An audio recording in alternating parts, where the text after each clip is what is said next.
पद रत्नाकर का पाठ, पद संख्या 2। पद संख्या 2। मन मथ मन मथत जाके सुषमित अंग,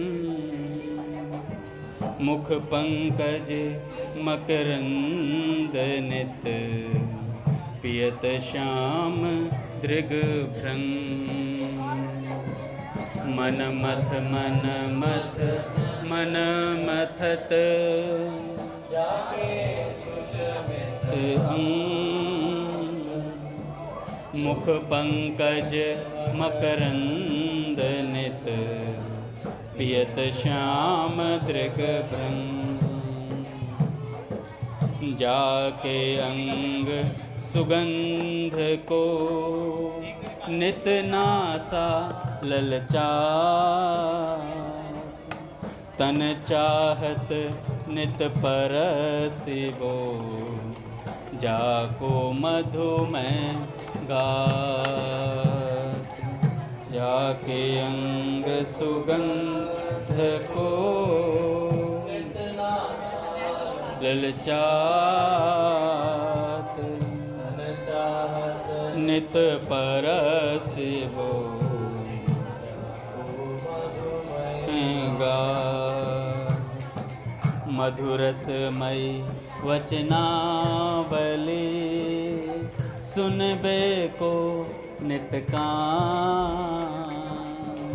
मधुरसमयी वचनावली, सुनबे को नित कान। हरि के लालायित रहत, तज गुरुता को भान।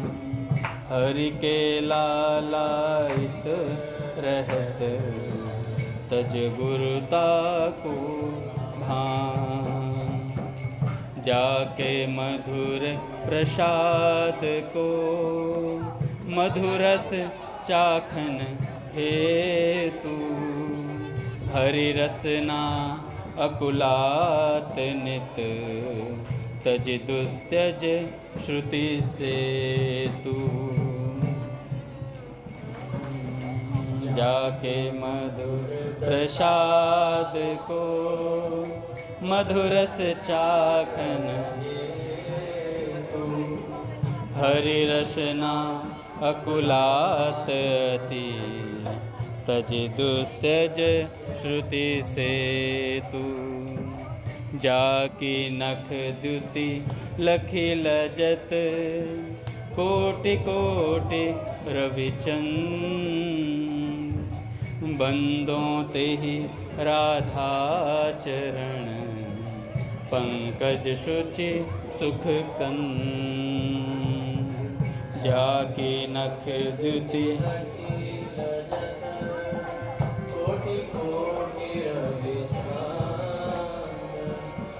बंदों तेहि राधा चरण, पंकज सुखी। पद संख्या 5। पद संख्या 5। श्री राधा रानी चरण, बंदों बारंबार,